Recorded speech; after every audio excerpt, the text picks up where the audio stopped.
आप देख रहे हैं न्यूज इंसाइडर के साथ प्रोग्राम स्पेशल रिपोर्ट, जिसमें दिन भर की अहम खबरें पहुंचाएंगे आप तक। मगरबी बंगाल के वज़ीर आला सुवेंदु अधिकारी का सख्त एक्शन। ईद उल अज़हा के मौके से पहले सड़कों पर नमाज और लाउडस्पीकर पर पाबंदी का किया ऐलान। नीट यूजी 2026 मनसूख। पेपर लीक इल्जामात पर सीबीआई जांच का हुक्म। लाखों तलबा परेशान। सियासतदानों के सामने आ रही रद्द अमल। बंगाल में सियासी भूचाल। इलेक्शन निगरानी करने वाले अफसरान को बीजेपी हुकूमत में बड़े ओहदे मिलते ही ऑपोजिशन ने मिली भगत का लगाया इल्जाम। जम्मू कश्मीर के साबका वज़ीर आला और नेशनल कॉन्फ्रेंस के सरबराह फारूक अब्दुल्ला का बड़ा बयान। बोले, अगर मरकज माली नुकसान पूरा करे तो 2 मिनट में जम्मू कश्मीर में शराब बंद कर दी जाए। तमिलनाडु के वज़ीर आला बनते ही विजय थलापति ने 717 शराब की दुकानें बंद करने का दिया फैसला। इबादतगाहों और तालीमी इदारों के करीब शराब के आउटलेट्स हुकूमत के निशाने पर। जम्मू कश्मीर अवामी नेशनल कॉन्फ्रेंस के नायब सदर मुजफ्फर शाह का बड़ा हमला। बोले, नीट पेपर लीक ने लाखों तलबा का ख्वाब तोड़ा। हुकूमत और एनटीए की नाकामी को कौमी ट्रेजेडी दिया करार। और एनसी सदर फारूक अब्दुल्ला ने दुनिया भर की कशीदगी के बीच जम्मू कश्मीर में पेट्रोल और गैस का बड़ा बहरान पैदा होने का जाहिर किया अंदेशा। माशियत पर तबाहकुन असरात की दी तनबीह। इस प्रोग्राम को आप तक पहुंचाने में हमारे साथ ताउन किया है ग्लोबल इनोवेशंस कंसल्टेंसी ने, जो कि तालीम के लिए वादी का भरोसेमंद ब्रांड है। स्टार हॉस्पिटल सनत नगर श्रीनगर ने, जहां दुनिया के बेहतरीन डॉक्टर्स हर मर्ज का शिफा बख्श इलाज करते हैं। मगरबी बंगाल में बीजेपी की नई हुकूमत ने इक़्तिदार संभालते ही अपने इंतखाबी वादों पर अमल करना शुरू कर दिया है। वज़ीर आला सुवेंदु अधिकारी की क़ियादत में हुकूमत ने सड़कों पर होने वाली नमाज, गैर कानूनी तिजारत और अमनो अमान के मामलात पर सख्त कदम उठाए हैं। बीजेपी के एमएलए अर्जुन सिंह की जानिब से एक इंटरव्यू में कहा गया है कि अब सड़कों पर नमाज की इजाजत नहीं होगी और लोगों को मसाजिद के अंदर नमाज अदा करनी होगी। उन्होंने कहा कि नमाज सड़कों पर बर्दाश्त नहीं की जाएगी, लोग मस्जिद में नमाज पढ़ें। अर्जुन सिंह ने कोलकाता की मशहूर रेड रोड पर ईद की नमाज का हवाला देते हुए कहा कि अब ऐसे मनाजिर देखने को नहीं मिलेंगे और हुकूमत इस फैसले के लिए अदालती अहकामात का सहारा लेगी। वाज़ेह है कि पिछले साल ही रेड रोड पर ईद उल अज़हा के नमाज को लेकर काफी तनाज़ा पैदा हुआ था, क्योंकि फौज ने इब्तिदा में इजाजत देने से इनकार कर दिया था। बाद में ट्रेनिंग स्केड्यूल में तब्दीली करके नमाज की इजाजत दी गई थी। वहीं ये इलाका नेताजी स्टैचू से फोर्ट विलियम तक फैला हुआ है, जो कि ईस्टर्न कमांड का मरकज रहा।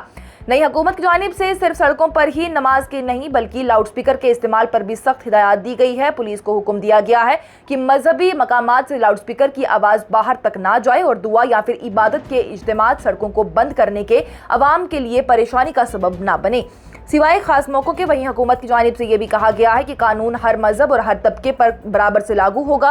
कोलकाता की मशहूर नकोदा मस्जिद में भी उसके ट्रस्टी नासिर इब्राहिम ने हुकूमत के फैसले का खैर मकदम करते हुए कहा कि अगर कानून सबके लिए बराबर हो तो उन्हें कोई एतराज नहीं। उनका यह भी कहना है कि किसी भी मजहबी प्रोग्राम की वजह से सड़कें बंद नहीं होनी चाहिए। इस तरह से सरबा भारतीय प्रच्य अकेडमी के प्रिंसिपल जनता कुशेरी की जानिब से भी कहा गया कि मजहब के साथ शहरी जिम्मेदारी और अवाम की सहूलियात का ख्याल रखना भी जरूरी है और किसी मजहब में लाउडस्पीकर लाजमी नहीं। कौमी इम्तिहानी इदारा यानी एनटीए ने 3 मई को लिया गया नीट यूजी 2026 का इम्तिहान मंसूख कर दिया है। एनटीए के मुताबिक मरकजी इदारों और कानून नाफिज करने वाली एजेंसीज की तरफ से इम्तिहान में बेज़ाब्तियों और पेपर लीक से मुतल्लिक अहम मालूमात मिली थी, जिसके बाद से ही ये फैसला किया गया कि शफाफ और कौमी इम्तिहानी निज़ाम की साख बचाने के लिए मौजूदा इम्तिहान को कबूल नहीं किया जा सकता। हुकूमत हिंद की मंजूरी के बाद ही अब ये इम्तिहान दोबारा लिया जाएगा, जिसकी नई तारीख बाद में ऐलान की जाएगी। हुकूमत ने पूरे मामले की तहकीकात के लिए सीबीआई को भी जांच का हुक्म दे दिया। एनटीए की जानिब से कहा गया है कि वो तहकीकाती एजेंसी के साथ पूरा ताउन करेंगे और तमाम रिकॉर्ड और जरूरी सामान फराहम किया जाएगा। इदारे के मुताबिक मई 2026 के लिए जो दरख्वास्तें इम्तिहानी मरकज और तलबा की तफसीलात दर्ज हैं, वो दोबारा होने वाले इम्तिहान के लिए भी बरकरार रहेंगी। तलबा को दोबारा फॉर्म भरने की जरूरत नहीं होगी और कोई भी इजाफी फीस नहीं ली जाएगी। इसके साथ ही पहले जमा करवाई गई फीस भी वापस की जाएगी और नए एडमिट कार्ड जल्द से जल्द ही जारी किए जाएंगे। ये इम्तिहान मुल्क भर में तिब्बी तालीम के अंडर ग्रेजुएट कोर्सेज में दाखिले के लिए लिया गया था, वहीं जिसमें कि 15 लाख से जायद तलबा मुतासिर हुए। एनटीए ने वालिदैन और तलबा को मशवरा दिया है कि सिर्फ सरकारी ऐलान पर भरोसा भरोसा करें और सोशल मीडिया पर फैलने वाली गैर मुसद्दका खबरों से दूर रहें। इस मामले पर सियासी बयानात भी सामने आए। आम आदमी पार्टी के कौमी कन्वीनर अरविंद केजरीवाल ने कहा कि पेपर लीक तलबा के साथ सबसे बड़ा धोखा है। उनका यह कहना है कि गुज़िश्ता 9 सालों में नीट का पेपर 4 मरतबा लीक हुआ, लेकिन किसी भी जिम्मेदार शख्स को सजा नहीं मिली। केजरीवाल ने मुतासिर तलबा से हमदर्दी जताते हुए कहा कि कई घराने अपने बच्चों की तालीम के लिए जेवर तक गिरवी रख देते हैं। उन्होंने इल्जाम लगाया कि पेपर लीक बिना सियासी सरपरस्ती के मुमकिन नहीं और हुकूमत लाखों तलबा के मुस्तकबिल के साथ खेल रही है। उन्होंने तलबा से एहतजाज करने की अपील करते हुए कहा कि हुकूमत सिर्फ अवामी तहरीक की ज़बान समझती है। इसी बीच नेशनल कॉन्फ्रेंस के सरबराह फारूक अब्दुल्ला ने भी नीट इम्तिहान के मनसूख होने पर सख्त रद्द-ए-अमल दिया। फारूक अब्दुल्ला ने इस पूरे मामले को तलबा के खिलाफ जुर्म करार दिया और कहा कि ऐसी बेज़ाब्तियां नौजवानों के मुस्तकबिल को नुकसान पहुंचा रही हैं। वहीं लोकसभा में ऑपोजिशन के रहनुमा राहुल गांधी ने नीट यूजी 2026 इम्तिहान के मनसूख होने पर बीजेपी हुकूमत पर सख्त हमला बोलते हुए कहा कि 22 लाख से जायद तलबा की मेहनत, ख्वाब और वालिदैन की कुर्बानियां बर्बाद कर दी गई। उन्होंने कहा कि कुछ वालिदैन ने कर्ज लिया, कुछ माओं ने जेवर बेचकर बच्चों की कोचिंग का खर्चा उठाया, लेकिन बदले में तलबा को पेपर लीक, हुकूमती गफलत और तालीमी निजाम में करप्शन मिला। राहुल गांधी ने कहा कि यह सिर्फ नाकामी नहीं बल्कि नौजवानों के मुस्तकबिल के खिलाफ जुर्म है और मोदी हुकूमत का अमृतकाल मुल्क के लिए जहर का दौर बन चुका है। उन लाखों बच्चों को और उनके पेरेंट्स को अपनी तरफ से पूरी संवेदना देना चाहता हूं जो इस परीक्षा के रद्द होने से प्रभावित हुए हैं। फॉर्चुनेटली उन दिनों में पेपर लीक नहीं हुआ करते थे।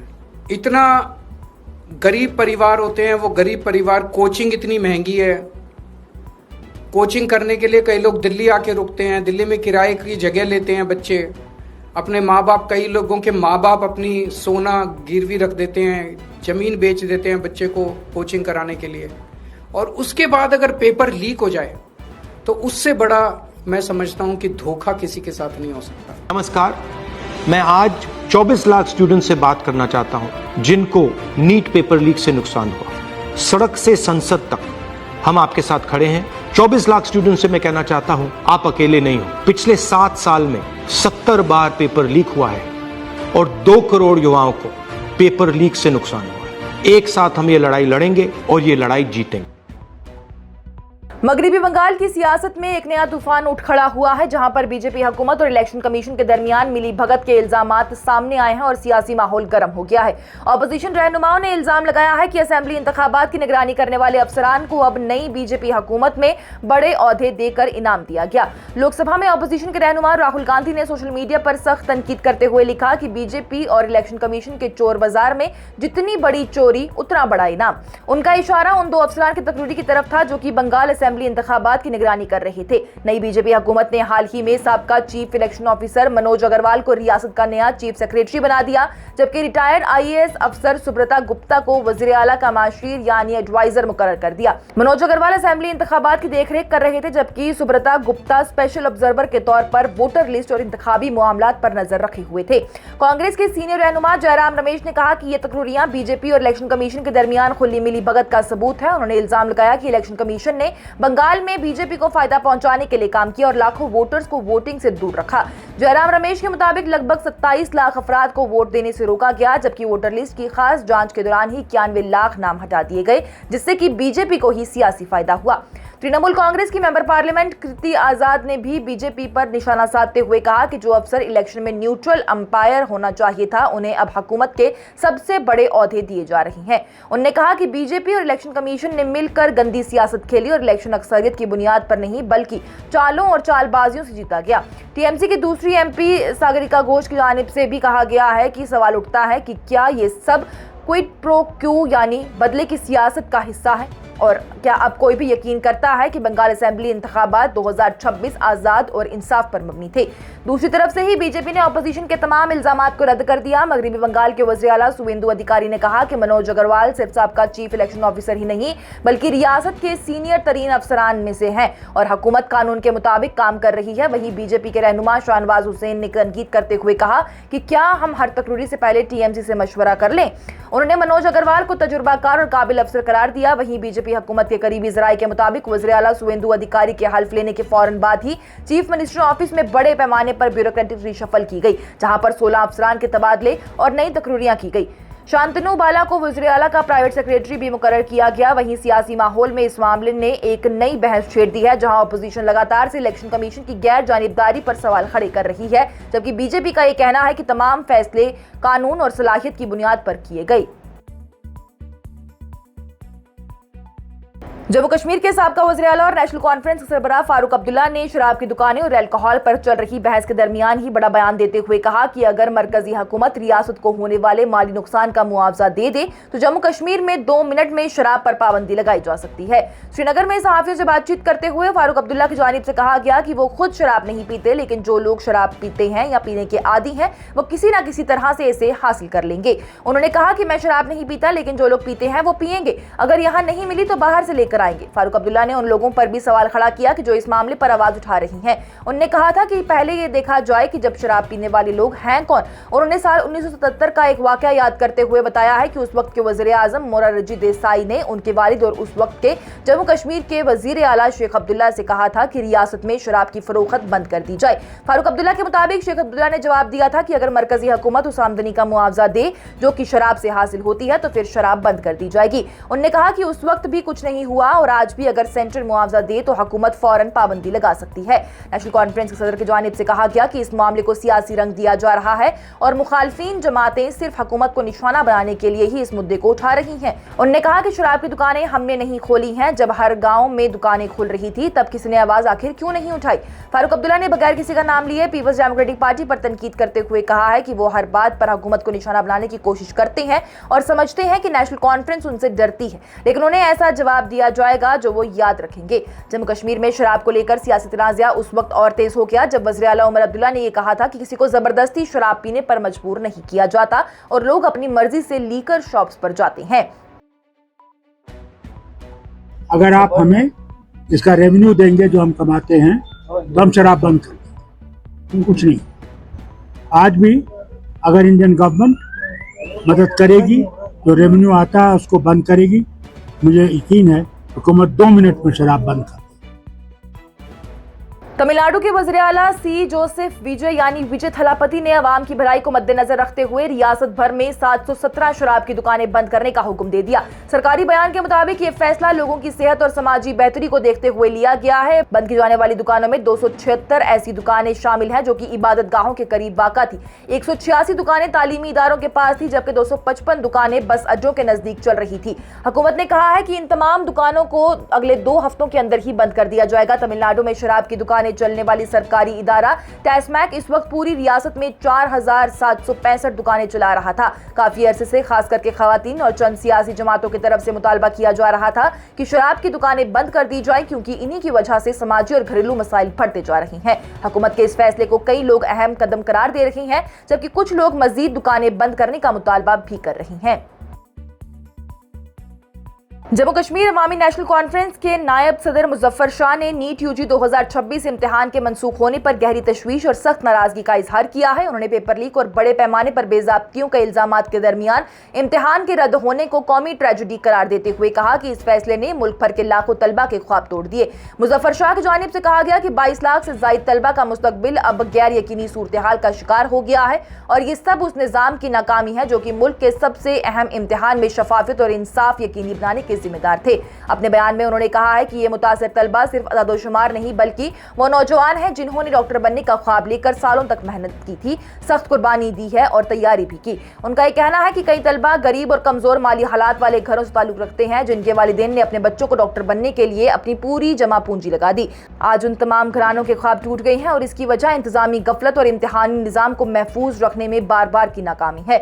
मुजफ्फर शाह की जानिब से मरकजी हुकूमत और NTA को भी सख्त तनकीद का निशाना बनाया गया। मुजफ्फर शाह ने कहा कि बार बार से पेपर लीक और बेज़ाब्तियों की वाक़यात इस बात का सबूत है कि इम्तिहानी निज़ाम में गहरी खामियां, जवाबदेही की कमी और कोचिंग माफिया का असर बढ़ता जा रहा है।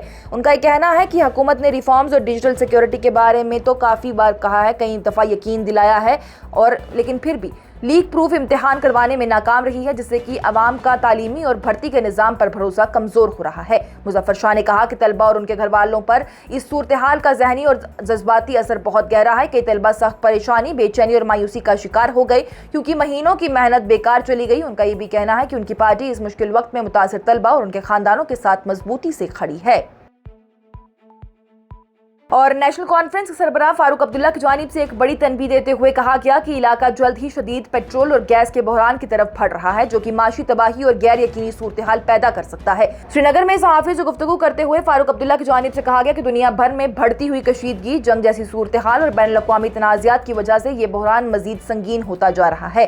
उन्होंने गहरी तशवीश का इजहार करते हुए कहा है कि हम एक बहरान की तरफ जा रहे हैं। पेट्रोल का बहरान, गैस का बहरान तबाही की तरफ बढ़ रहे हैं। उनका ये कहना है कि अगर मौजूदा सूरत हाल इसी तरह चलती रही तो माशियत पर इसके दूर रास और खतरनाक असरात पड़ सकते हैं, जिनका अंदाजा लगाना मुश्किल है। फारूक अब्दुल्ला ने जोर देते हुए कहा कि इस आने वाले बहरान से बचने के लिए फौरन मुअस्सर हल तलाश करना जरूरी है, वरना लंबी मुद्दत की गैर यकीनी सूरत हाल अवाम और तिजारत दोनों के लिए नुकसानदेह साबित होगी। उनका यह कहना है कि पेट्रोल और गैस की कमी से रोजमर्रा जिंदगी बुरी तरह मुतासिर हो सकती है। न सिर्फ सफर और नकलो हमल के निजाम पर असर पड़ेगा, बल्कि तिजारत, जरूरी खदमत और बाजार का निजाम भी मुतासिर हो जाएगा। जम्मू कश्मीर क्योंकि अपनी ज्यादातर जरूरियात के लिए बाहर से आने वाली ताकत पर इंतजार करता है, इसलिए दुनिया भर में होने वाली कीमतों में इजाफा और सप्लाई में रुकावट का सीधा असर यहाँ पड़ता है। फारूक अब्दुल्ला ने इस बात की तरफ भी इशारा किया कि हुकूमत पहले ही सर्दी और ज़्यादा तालाब के मौसम में भी ताकत की फराहमी को लेकर मुश्किलात का इकरार कर चुकी है। कुछ कदम सप्लाई बेहतर बनाने और दूसरे जराए तलाश करने के लिए उठाए गए, लेकिन बैनुल अक़वामी बेचैनी की वजह से मुश्किलात मजीद बढ़ गई।